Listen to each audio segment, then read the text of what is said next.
Hoy en Vomitorio 90 vamos a hablar de uno de los pioneros en la lucha contra el nazismo, el racismo, la intolerancia, la violencia, como queráis llamarlo, y es Guus Hiddink.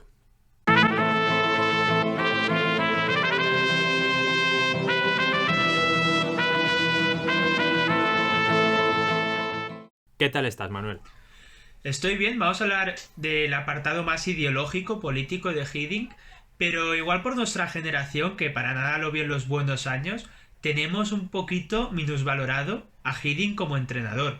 Sí, Y de los técnicos que mejor fútbol ha sabido practicar, pero también de los que mejor se ha sabido adaptar a cada circunstancia.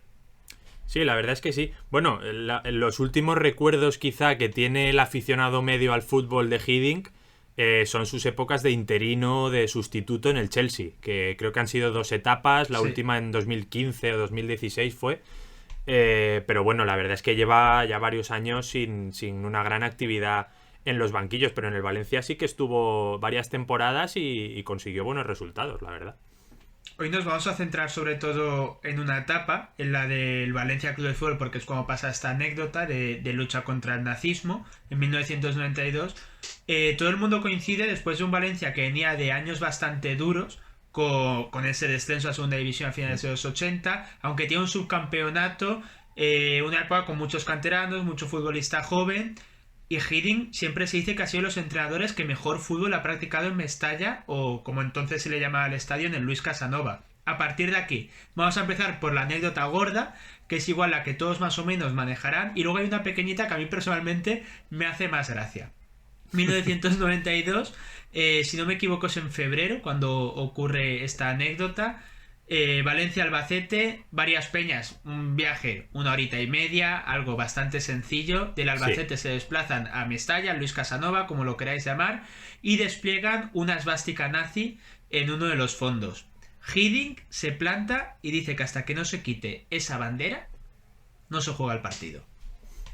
Sí, la verdad es que digamos que fue, no sé si fue el primero, pero creo que fue uno de los pioneros, ¿no? En esa lucha, uno de los primeros que plantó los pies, porque hasta el momento, incluso, ahora lo comentamos, el propio presidente del Valencia, Arturo Tuzón, que es un hombre que ha dejado un gran legado como gestor del Valencia, que la afición tiene un gran recuerdo de él, que estuvo en el club en una etapa súper complicada, pero incluso él le llegó a decir: eso son tonterías, esos son los chavales que no se enteran, que tal, déjalos, tal, hay que centrarse en el fútbol, tal, no sé qué.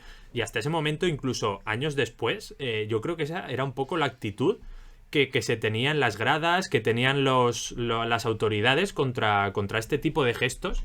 Y me parece un poco surrealista, la verdad, porque aparte de que es anacrónico, tú imagínate un tío que viene de Holanda, una de las zonas que más ha sufrido. Ahora comentaremos el background familiar que tenía. Tú imagínate que viene de Holanda y se encuentra en España una pancarta así de los ultras del Albacete. O sea, en su cabeza diría: ¿pero esto qué coño es, tío? O sea, ¿por qué tengo que aguantar yo esto? Y fue uno de los primeros que de verdad paró los pies a ese tipo de cosas. Tuzón, que seguramente sea de los presidentes, aunque salió también un poco por la puerta de atrás, que Sí, mejor recuerdo se le guarda por la afición del Valencia. Contexto: es un señor nacido en 1928, falleció en 2010. claro. Otra época, otra generación, vivió el Sí, sí, sí. franquismo. Su opinión siempre era: en política no hay que meterse, cada chaval que saque lo que quiera, pero por favor no hablemos. Hasta el punto de que cuando pasa esto, todos los medios nacionales se quedan flipados, porque nunca había pasado que un estadio español se pidiera que se retirase simbología nazi. Una época donde los ultras, sobre todo los ultras de extrema derecha, luego también llegaron los de extrema izquierda, estaban muy muy a la orden del día.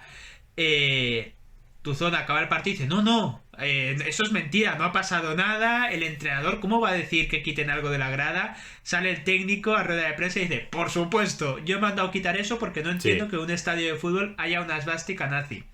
Además, no había una ley del deporte en ese momento, y hablaremos de eso después, que prohibiera de forma taxativa mostrar simbología nazi en los estadios. Entonces, hasta cierto punto, no estaban haciendo nada ilegal esos aficionados, por así decirlo.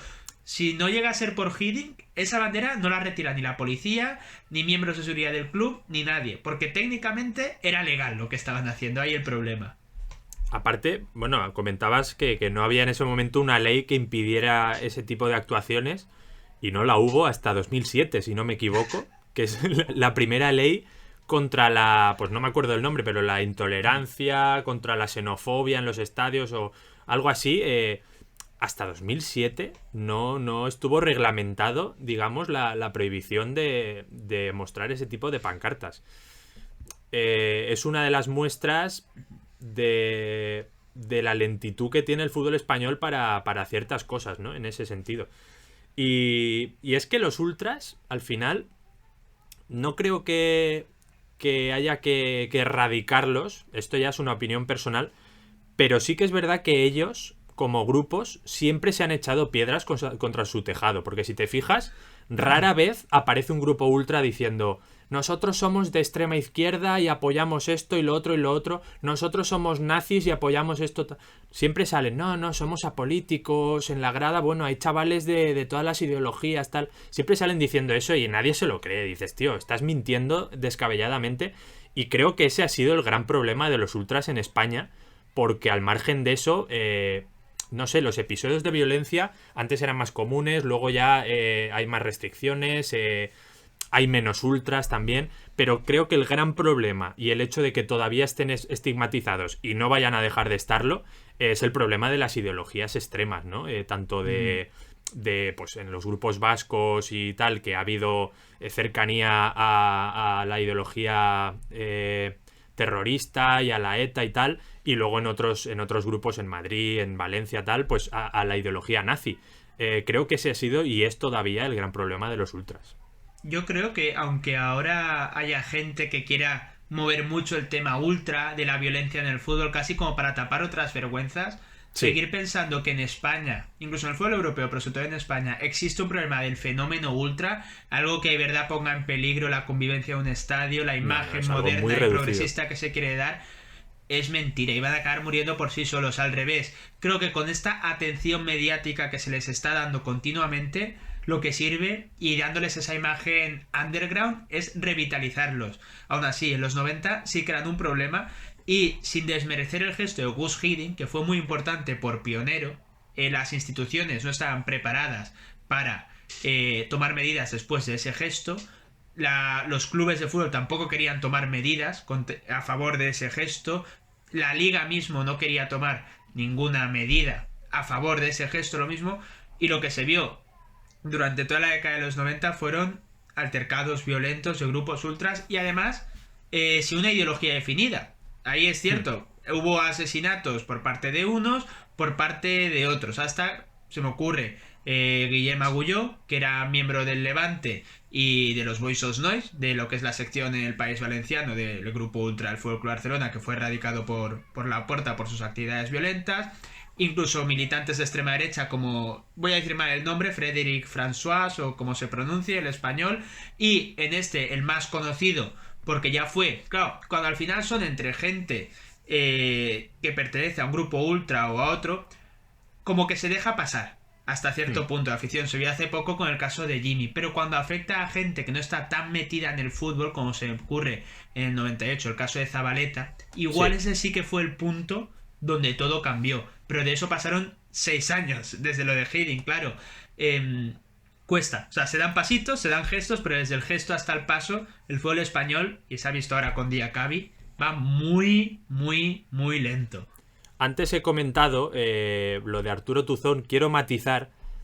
Está claro que creo que la situación de entonces no es comparable a la de ahora, a la de Diacabí que comentas, porque ahora, en el momento en el que estamos, yo creo que la gente tiene que estar más concienciada y sobre todo las instituciones. Pero en ese momento no quiero echarle piedras a Arturo Tuzón ni mucho menos. Yo entiendo que en esa época, aparte de que el mundo era distinto y todo era muy diferente y no había redes sociales y la repercusión y todo era muy, muy inferior, creo que en España, la situación concreta de España en ese sentido, y es una de las explicaciones por las que había más tolerancia contra este tipo de actos extremistas, era que veníamos, al final, todavía coleaba la dictadura.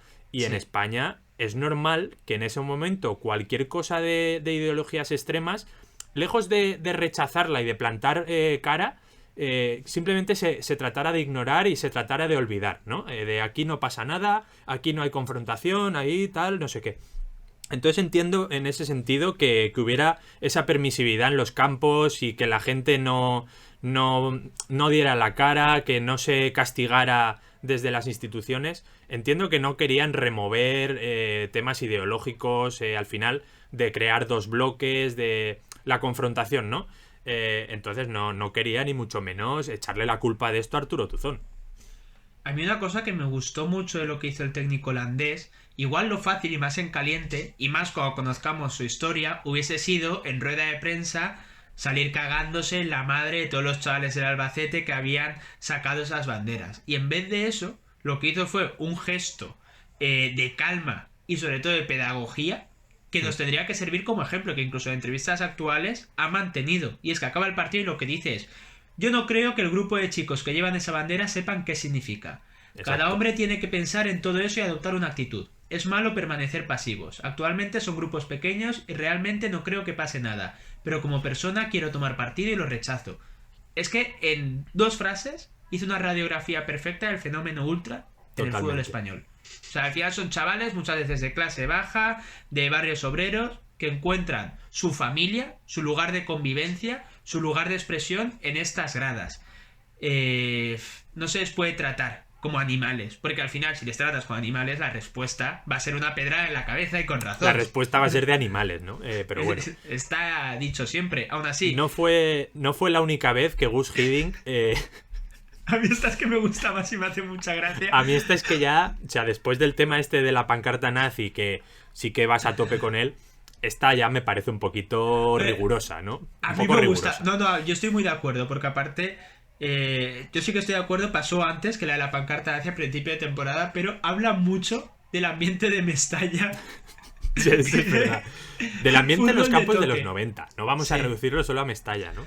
Sí, pero demuestra que el fútbol de toque y el tiki-taka no casaba mucho. Y eso igual a Hiddink también le impactó, porque partido de fútbol previa, los típicos 15-20 minutos antes de los calentamientos, ya la gente, pues de alguna forma habrá que jalear a las gradas para que animen mucho. ¿Se ponían goles? No. ¿Se ponían grandes éxitos del Valencia? Tampoco. Se ponían en los videomarcadores imágenes de Rambo y de la guerra de Vietnam. Y con eso se conseguía que la grada entrase en calor y en ambiente para jalear a su equipo. O sea, tú junta esa época en Valencia que ya era la ruta del la época del bacalao, una Valencia descontrolada, en plena ebullición, ¿no? Yo, en la cuarentena, cuando emitían partidos de los 90 y tal en Apunt e incluso en Teledeporte y tal, vi alguno en Mestalla, un Valencia-Madrid y cosas así, y la gente en la grada, eso era impresionante, tío. Estaban locos. También era La época cantidad del de droga Pie. que se ha consumido en esa grada, cómo se movía la gente, cómo se encaramaban a las vallas, gente normal, ya no te digo solo los ultras, sino por todo el campo, tío. Es una locura. Era una locura. Y claro, pues imágenes de Rambo, pues es algo que casa bastante con ese comportamiento, ¿no? Hay una imagen muy mítica de una remontada del Valencia contra el Real Madrid, que en los 2 últimos minutos marca el Valencia 2 goles, y en la grada de tribuna, no es que esté en un fondo ni nada, hay un señor de unos 80 años por aquel entonces, subido a la valla. Sí, en ese estaba pensando justo, sí. Y esas imágenes siempre han sido gloriosas. Bueno, el caso es que Hiddink quiso que quitaran Hiddink? las imágenes de Rambo, que no sé si lo hemos dicho. Por lo que sea, dijo: oye, que estoy en contra de las guerras, no estoy a favor de ninguna, no se puede promocionar así el belicismo. Y Arturo Tuzón también dijo que eso no era mentira. verdad, que no lo había dicho. Pero Hiddink dijo, sí. Es que Arturo Tuzón estaría, joder, que yo solo quiero calmar los ánimos. Hiddink, cállate, por favor, madre mía. ¿A qué mala hora fiché al holandés este? Debió pensar. ¿Por qué Hiddink, Carlos, estaba tan obsesionado, de una forma positiva, lo digo, con erradicar la violencia en las gradas y los pensamientos de extrema derecha? Cuéntanos un poco. Pues porque su ciudad natal se llamaba Arnhem, ¿no? Sí. Arnhem. Bueno, Arnhem. Bueno, un pueblo holandés. Tampoco. Sí, un pueblo holandés fronterizo con Alemania. Bueno, ya sabemos que Holanda o Países Bajos, como se dice ahora, en la Segunda Guerra Mundial fue uno de los territorios que más sufrió, ¿no? La invasión alemana y y las batallas y tal. Entonces, ahí, en ese pueblo, digamos que se desarrolló una resistencia holandesa contra los nazis, y su familia había luchado en esa resistencia, había formado parte de esa resistencia. Su padre había sido un hombre importante en esas acciones que se llevaron a cabo. Incluso había ayudado, si no me equivoco, al ejército estadounidense, Sí. que fue ahí a luchar, había ayudado a soldados, les había dado de comer y tal. Y luego Eisenhower le dio un reconocimiento, ¿no? Al padre de Gus Hiddink. Sí, Eisenhower, que luego fue presidente de los Estados Unidos, y no solo eso, sino que la familia de Gus Hiddink también acogió, dio comida, escondió, porque era necesario esconderlo por motivos obvios, a varias familias judías de la zona. O sea, tuvo una participación muy activa tanto con soldados como con población civil.